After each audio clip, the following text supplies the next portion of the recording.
भेड़ और बकरियों की ज़कात 40 से लेकर 121 बकरियों तक एक बकरी और 201 तक में 2 बकरियां और फिर हर 100 में एक बकरी वाजिब होती है।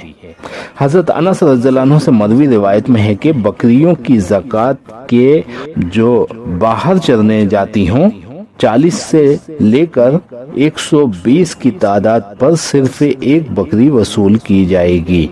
जब ये तादाद 120 से बढ़कर 200 तक पहुंच जाए तो 2 बकरियां ज़कात में वसूल की जाएंगी। फिर जब 200 से बढ़कर 300 तक पहुंच जाए तो 3 बकरियां वसूल की जाएंगी। जब तादाद 300 से बढ़ जाएगी तो हर 100 पर एक बकरी ज़कात के तौर पर ली जाएगी। अगर किसी के बाहर जंगल में चरने वाली बकरियां तादाद में 40 से एक भी कम हो तो मालिक पर कोई ज़कात नहीं, इल्ला के मालिक खुशी से देना चाहे। भेड़ बकरियों में ज़कात की फर्जियत और उसके मज़कूरा निसाब की तादाद पर इजमा है।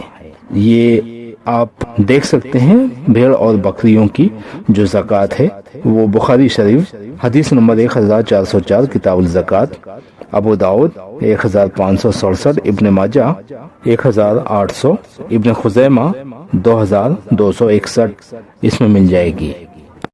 निसाब से कम तादाद और 2 मुतय्यन मिकदारों के दरमियान अज्जा पर ज़कात वाजिब नहीं। इस मसले में कोई इख्तलाफ नहीं कि गुज़िश्ता हज़रत अनस रज़ियल्लाहु अन्हु की रिवायत में ये लफ्ज़ भी हैं कि और जिसके पास सिर्फ 4 ऊँट हों उनमें ज़कात वाजिब नहीं है, इल्ला कि उनका मालिक चाहे।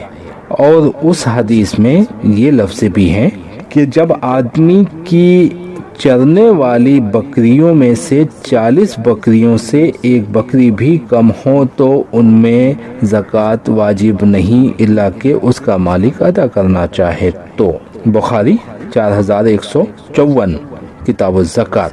हज़रत मुआज़ रज़ियल्लाहु अन्हु से मरवी एक रिवायत में ये लफ्ज़ भी हैं कि चीज़ों को मिक्स करके आप ज़कात वसूल नहीं कर सकते किसी भी ताजिर से, यानी जो अपना जानवर वगैरह पालता है, क्योंकि वो निसाब तक नहीं पहुंचता है। और मैं इसलिए कह रहा हूं कि आप नहीं वसूल सकते, इससे मुराद हुक्मरान लोग हैं, क्योंकि इस्लामी रियासत ही ज़कात वसूलती है। और जिस जगह इस्लामी रियासत ना हो तो हर इंसान अपना मुकल्लफ खुद है और उसे ही अपनी ज़िम्मेदारी पूरी तरह निभाना होगा।